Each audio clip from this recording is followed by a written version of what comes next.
नमस्कार, ये आकाशवाणी शिमला है। अब आप राजकुमारी चंदेल से प्रादेशिक समाचार सुनिए। आज के मुख्य समाचार। मुख्यमंत्री ने कहा, शिक्षा क्षेत्र में क्रांतिकारी बदलाव ला रही है सरकार। 50 मेधावी विद्यार्थियों को विदेश भ्रमण के लिए किया रवाना। प्रधानमंत्री नरेंद्र मोदी 10 फरवरी को परीक्षा पे चर्चा के तहत देश भर के विद्यार्थियों के साथ करेंगे बातचीत। विपक्ष के नेता जयराम ठाकुर ने राज्य सरकार पर विकास कार्य ठप करवाने का लगाया आरोप। और प्रदेश कांग्रेस अध्यक्ष प्रतिभा सिंह ने कहा, राज्य सरकार की उपलब्धियों को जनता तक पहुंचाएगी पार्टी। प्रदेश कार्यकारिणी का जल्द होगा गठन। अब समाचार विस्तार से। मुख्यमंत्री सुखविंदर सिंह सुक्खू ने आज शिमला में सरकारी स्कूलों के 50 मेधावी विद्यार्थियों को कंबोडिया और सिंगापुर के भ्रमण के लिए रवाना किया। ये बच्चे वहां की संस्कृति, ऐतिहासिक धरोहरों, वास्तुकला, विज्ञान और तकनीकी विकास को जान पाएंगे। मुख्यमंत्री ने कहा कि राज्य सरकार शिक्षा क्षेत्र में क्रांतिकारी बदलाव ला रही है। और अधिक ब्यौरे के साथ हमारे सहयोगी।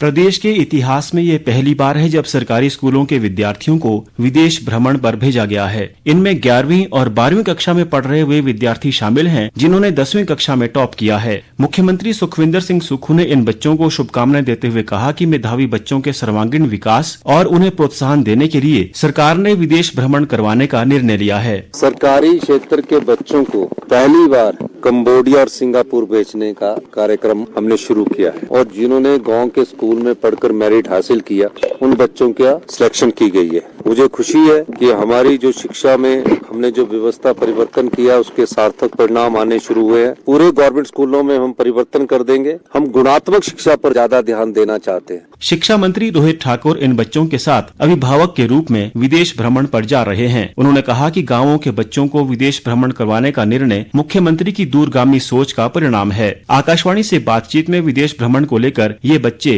बेहद खुश दिखे। मेरा नाम गीतांजलि है। बहुत एक्साइटिंग है कि पढ़ाई के टाइम पे किसी और कंट्री में जाने का मौका मिल रहा है, क्योंकि जब जाएंगे और प्रैक्टिकली वो माइंड में चीजें होंगी तो नेक्स्ट टाइम के लिए भी फिर रहेगा कि हाँ और मेहनत करनी है और एफर्ट डालना है, फिर और दोबारा मौका मिलेगा और जो सीखेंगे वो बाकियों को भी बताएंगे। फिर मेरा नाम श्रेया ठाकुर है। मैं ऊना से आई हूँ। एक तो पहले मेरे को विश्वास नहीं था कि मतलब पहले था हमें पता है कि 100% ले लिए, तो उसके बाद हमें सिंगापुर लेके जा रहे हैं। ये तो अनबिलीवेबल है। Education is a weapon which can change our world. मेरा नाम प्रियांशी है। बहुत ही प्राउड फील हो रहा है और मैंने ऐसा कभी नहीं सोचा था। मतलब पढ़ाई में तो इतना बिजी रहते थे कि कभी घर से बाहर, और अब विदेश दौरे पर मतलब बहुत ही प्राउड फील हो रहा है। कंबोडिया और सिंगापुर के दौरे के बाद ये बच्चे 17 फरवरी को स्वदेश लौटेंगे। प्रादेशिक समाचारों के लिए समाचार कक्ष से मैं वेद प्रकाश। प्रधानमंत्री नरेंद्र मोदी 10 फरवरी को सुबह 11 बजे देश भर के विद्यार्थियों के साथ परीक्षा पे चर्चा के तहत बातचीत करेंगे। इस दौरान देश भर के 36 विद्यार्थी प्रधानमंत्री से सीधे संवाद करेंगे। दूरदर्शन और आकाशवाणी सहित कई प्लेटफॉर्मों पर इसका सीधा प्रसारण किया जाएगा। इस दौरान नरेंद्र मोदी विद्यार्थियों, अभिभावकों व शिक्षकों के साथ बातचीत करेंगे और परीक्षा की तैयारी, तनाव प्रबंधन सहित व्यक्तिगत विकास पर मार्गदर्शन करेंगे। प्रधानमंत्री ने कहा है कि परीक्षा पे चर्चा एक नए और जीवंत स्वरूप में वापस आ गई है। सांसद डॉक्टर सिकंदर कुमार ने आज राज्यसभा में हिमाचल में दीनदयाल उपाध्याय ग्रामीण कौशल योजना के तहत सामाजिक रूप से वंचित समूहों के सदस्यों को वैतनिक रोजगार देने का मामला उठाया। इसके जवाब में केंद्रीय ग्रामीण विकास राज्य मंत्री कमलेश पासवान ने बताया कि इस योजना में अध्येता वृत्ति रोजगार का कोई प्रावधान नहीं है। उन्होंने कहा कि इस योजना में आरक्षित वर्गों सहित अन्य अभ्यर्थियों को अन्य वित्तीय लाभ प्रदान किए जाते हैं।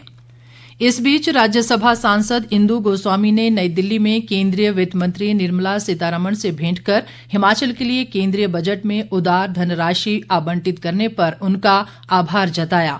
उन्होंने हिमाचल की रेल परियोजनाओं के बजट में बढ़ोतरी करने, बैजनाथ व पपरोला सहित 4 रेलवे स्टेशनों को अमृत स्टेशन विकसित करने के लिए पर्याप्त धनराशि का प्रावधान करने और जल जीवन मिशन की अवधि बढ़ाने के लिए भी केंद्रीय वित्त मंत्री का धन्यवाद किया।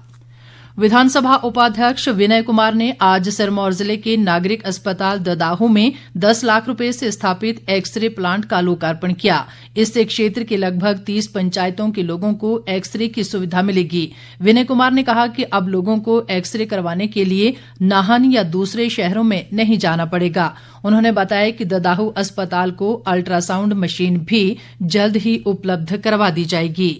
ताज़ा समाचारों के लिए आप हमारे Facebook page all India radio news Shimla, x handle @AIR News _ और YouTube channel AIR Shimla news पर लॉगिन कर सकते हैं।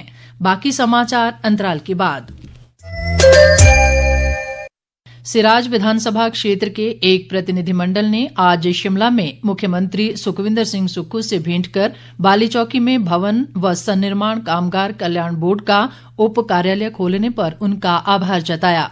प्रतिनिधिमंडल ने जंजैहली में सब्जी मंडी स्वीकृत करने के लिए सरकार का धन्यवाद किया और इसके लिए जल्द भूमि उपलब्ध करवाने का आश्वासन दिया। सुखविंदर सिंह सुक्खू ने कहा कि वे जल्द ही सिराज विधानसभा क्षेत्र का दौरा करेंगे और विकास में कोई कमी नहीं आने दी जाएगी। विपक्ष के नेता जयराम ठाकुर ने प्रदेश में विकास कार्य ठप होने का आरोप लगाया है। उन्होंने कहा कि व्यवस्था परिवर्तन वाली कांग्रेस सरकार में विकास के सभी काम बंद पड़े हैं और कई महत्वपूर्ण परियोजनाओं का भी भुगतान नहीं किया गया है। जयराम ठाकुर ने कहा कि भुगतान न होने से मेडिकल डिवाइस पार्क का काम भी 1 महीने से रुका हुआ है, जबकि इस परियोजना को इस वर्ष मार्च तक पूरा करने का लक्ष्य रखा गया था। विपक्ष के नेता ने मुख्यमंत्री और उनके मंत्रियों को झूठा प्रचार करने के बजाय जमीनी स्तर पर हकीकत में विकास कार्य करने की सलाह दी है। प्रदेश युवा कांग्रेस के नवनिर्वाचित अध्यक्ष छतर सिंह ठाकुर ने आज शिमला में अपना कार्यभार संभाला। इस मौके पर मुख्यमंत्री सुखविंदर सिंह सुक्खू, प्रदेश कांग्रेस अध्यक्ष प्रतिभा सिंह और लोक निर्माण मंत्री विक्रमादित्य सिंह भी मौजूद रहे। मुख्यमंत्री ने कहा कि सरकार की नीतियों को जनता तक पहुंचाने में युवा कांग्रेस की अहम भूमिका है और छतर सिंह के नेतृत्व में युवा कांग्रेस बेहतर कार्य करेगी। प्रदेश कांग्रेस अध्यक्ष प्रतिभा सिंह ने कहा कि कांग्रेस पार्टी युवा कांग्रेस के साथ मिलकर राज्य सरकार की उपलब्धियों को जनता तक ले जाएगी। उन्होंने कहा कि पार्टी की प्रदेश कार्यकारिणी का गठन भी शीघ्र कर लिया जाएगा। कम से कम 100-150 लोग तो उसमें अवश्य होने चाहिए। कईयों को बड़ी जिम्मेवारी दी जाएगी, कई पार्टी के ब्लॉक के अध्यक्ष भी बनेंगे, जनरल सेक्रेटरीज भी बनेंगे, सभी डिस्ट्रिक्ट्स के अध्यक्षों की नियुक्ति करेंगे। हम भी इस कार्य में लगे हैं और शीघ्र हम इस कार्य को पूरा करके अपनी जो हमारी सूची होगी उससे हाईकमांड को अवगत करेंगे और जो उस पर वो फैसला करते हैं फिर वो फैसला हमें मान्य होगा। प्रदेश भाजपा अध्यक्ष राजीव बिंदल ने कहा है कि अगले वित्त वर्ष के बजट से देश के सभी क्षेत्रों का विकास संभव होगा और इस बजट में देश को विकास की दिशा में आगे ले जाने के लिए अनेक प्रावधान किए गए हैं। बिंदल ने कहा कि आम बजट से कर्मचारियों, किसानों, छोटे व्यापारियों, युवाओं और महिलाओं को विशेष लाभ मिलेगा।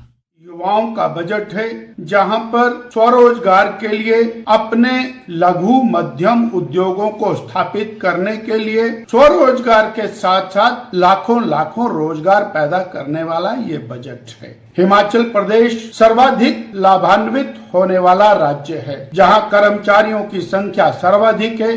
अब उसे 12 लाख रुपए तक की आमदनी पर टैक्स नहीं देना पड़ेगा। ये देश के इतिहास के अंदर एक अत्यंत महत्वपूर्ण कदम है।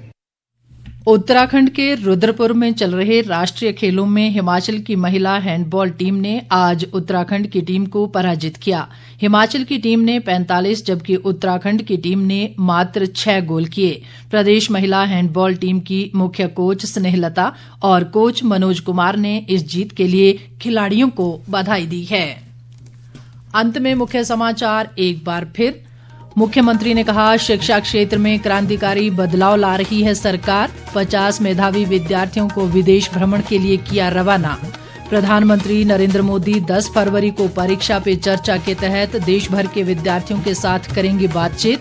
विपक्ष के नेता जयराम ठाकुर ने राज्य सरकार पर विकास कार्य ठप करवाने का लगाया आरोप। और प्रदेश कांग्रेस अध्यक्ष प्रतिभा सिंह ने कहा, राज्य सरकार की उपलब्धियों को जनता तक पहुंचाएगी पार्टी। प्रदेश कार्यकारिणी का जल्द होगा गठन। इसके साथ ही ये समाचार बुलेटिन समाप्त हुआ। हमारा अगला बुलेटिन आप सुन सकते हैं कल सुबह 9:20 पर। नमस्कार। है।